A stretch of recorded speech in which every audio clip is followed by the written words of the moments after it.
Hello, historians. It's May 6th, 2021, and we have reached our final class. Can you believe it? Crazy. It's been a weird year, this weird COVID year, and doing all this virtually. It was fun doing the videos on location till we got to World War II, and I didn't get to travel to Europe, but there you go.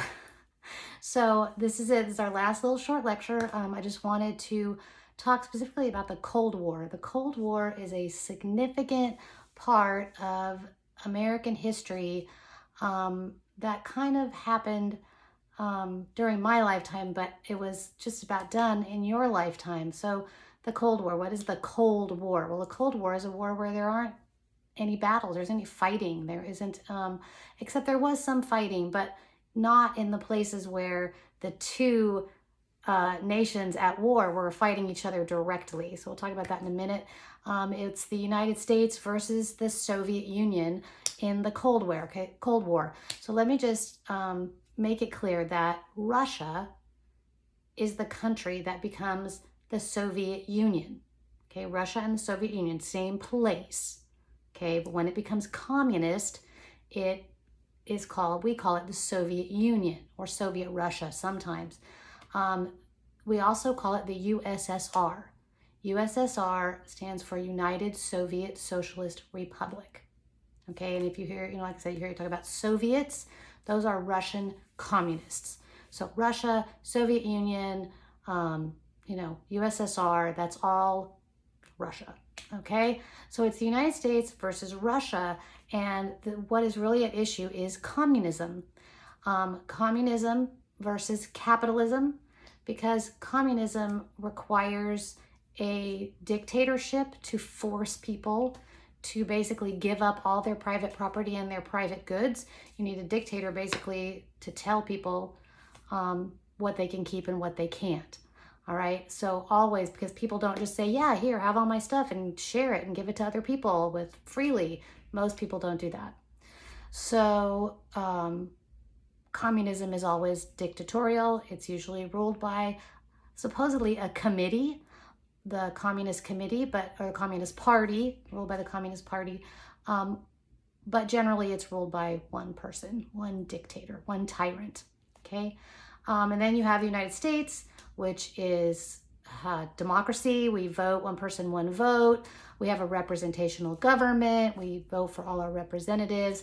Our economic system is capitalism, where everybody is free to make products, to sell products, to buy products, to set our own prices, to let the market decide. In other words, if I have a product and I want to sell it, you out there who buy stuff, you're the market. And if you like my product, you're going to buy it. But if the price is too high, you're not going to buy it. So it's markets controlling the economy. So those are the big differences between, and like I said, democracy, between the United States and the Soviet Union. So I want you to understand that.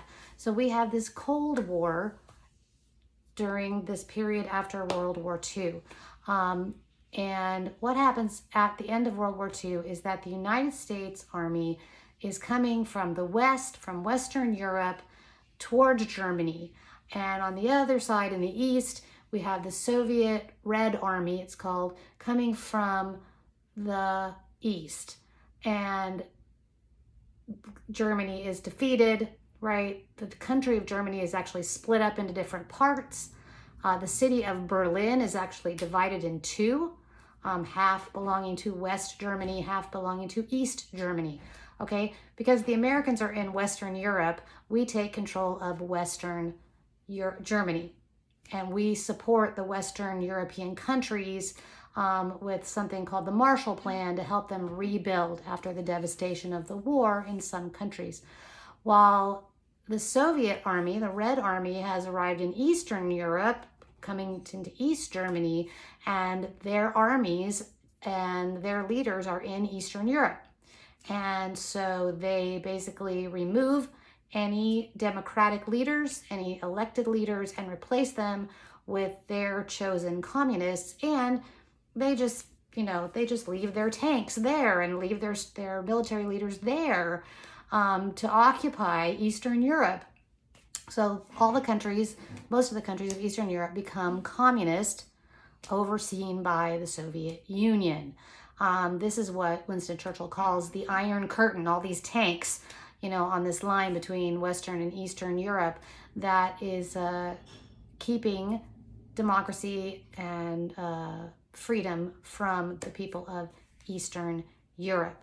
So what comes out of the Cold War? There's a number of things very significant in history that come out of the Cold War. One of them is what we call the space race. And the Soviets win the first blow in the space race. They launch the first man-made satellite to orbit the Earth. It's called Sputnik. It panics a lot of American people that the Soviets are spying on us. And it gets the Americans moving, but the Soviets still have the first man in space orbiting the Earth. His name is Yuri Gagarin. And so the Russians beat us on that one as well. But NASA develops the Mercury program with American astronauts, most of them former test pilots, either Navy or Air Force test pilots. And they become our first astronauts, and we launched the Mercury program, and then the Gemini program is the next program after that, and then we get to the Apollo program, and the United States triumphs as we land a man on the moon. Neil Armstrong steps out of his spacecraft onto the lunar surface and says, one small step for man, one giant leap for mankind. And that's a huge victory for the United States in terms of the space race. We would continue with moving forward in space with the space shuttle programs, which eventually were canceled altogether after 2 shuttles were lost, one on launch and one on re-entry. But we've also had huge success in unmanned space operations. One of the greatest successes of the exploration of space of all time is the Voyager project. Voyager 1 and Voyager 2 have done something that nothing ever before has happened in the history that we know of the world, and that's that 2 man-made objects, Voyager 1 and Voyager 2, actually after leaving Earth's atmosphere and going out into space and visiting all the planets of the solar system, most of the planets of the solar system, they continued out into space. They continued out looking for what's called the heliopause. Helio means sun, pause means stop. So where does the solar radiation from our sun, our star, where does it end? Where can't we detect that radiation anymore? And the Voyager spacecraft found the heliopause. Then the second Voyager spacecraft found the heliopause, and they both kept going off into deep space. The only man-made objects to ever leave our solar system and enter deep space. They are very old. They are very non-technical. I'll tell you a little story. My dad worked on Voyager. It's one of the reasons I know a lot about it. He was an aerospace engineer, and he worked on the project. And one of the things he did was take the directions from the scientists. He was an engineer, and he would figure out how to send Voyager the right commands, sequence the commands in the right order that Voyager could do what the scientists wanted it to do, certain experiments, point in different directions, things like that. So he actually retired from that, and after quite a number of years, and he got a call one day during his retirement when he was asked to please come back over to the Jet Propulsion Laboratory, JPL it's called, in the Pasadena area of California. Says Voyager's not talking to us, and nobody here knows the technology because the technology was so old. Nobody had been trained on it. So my dad went back and got back in contact with the spacecraft, and then they said, will you come back for 6 months and train somebody new to talk to the spacecraft? And believe it or not, that spacecraft is still talking to us. It's so far out, the signals take literally days to get back. And the other problem that Voyager has is it's the farther it gets away from the sun, the less power that it has, because it has it gets solar energy along with 2 little nuclear reactors, which are also running out of power. So they've been trying to shut down anything on the spacecraft that's not necessary. The problem with that is the more they shut down, the less heat is generated. And out in deep space, it's really, really cold. So Voyager is slowly but surely freezing to its ultimate death. So, but still, it's huge. It's a huge thing that the United States had this success of sending space out into, spacecraft out beyond our solar system. First time ever. So, another thing that came out of the Cold War, back to that now that you've heard my little story, we fought 2 wars, one in Korea and one in Vietnam, that were what are called proxy wars. They were not really between the United States and Korea. They were not between the United States and Vietnam. They were between the United States and the Soviet Union and Communist China. And there was, Korea had split into 2 parts, North Korea and South Korea. The South was democratic, the North was communist. And so China and Russia were helping the communists in North Korea, and the U.S. were fighting for the South Korea, for the democratic people. That ended up in a stalemate. It ended, they set the line. This is the line that will be between North and South Korea, and it's still that way today. It's still a divided country, basically, into 2 completely separate countries. One completely repressive, in very bad shape for a lot of other reasons, but that's not American history. And then South Korea is fairly prosperous under its system. Then we fought a war in Vietnam.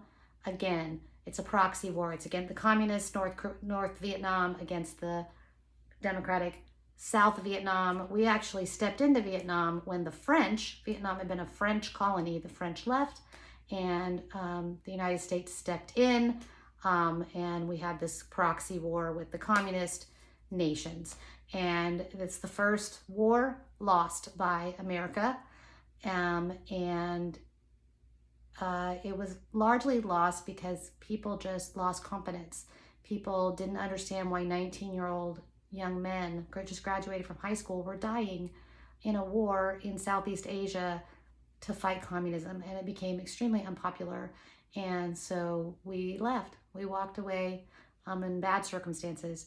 And so that Vietnam was a defeat for America. Another thing that happened was the buildup of nuclear weapons. We built weapons, the Russians built weapons. We built better weapons, the Russians built better weapons. This went up, this went up. We got more, they got more. Just this continual escalation. And now the country has a nuclear stockpile all over the world, and in nuclear submarines, and that, if they were all launched at once, it would just destroy the whole world, but we keep each other at bay. And it's been this way since I was in college, certainly. So it's been that way for a really, really long time. So just a couple of things. You've heard about civil rights already, and the assassination of Dr. King in 1969 or 1968.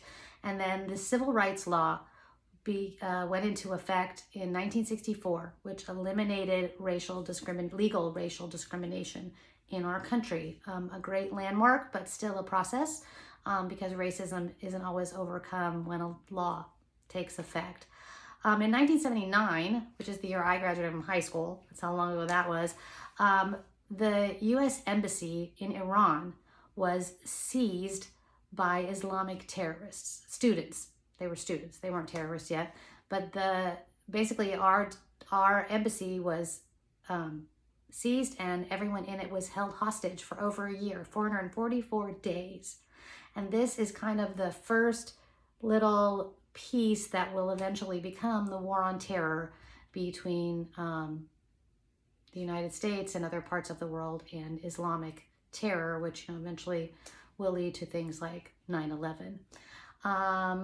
And then in 1980, Ronald Reagan was elected president, very anti-communist and big on cutting taxes. He was very popular. He was a former movie actor who had been the governor of California when he became president, and that's where we're going to end our American history for now. And so I'll be teaching world history next year. If you are continuing in taking history, I will see you then. If you're graduating, congratulations. And that's it. And bye for now.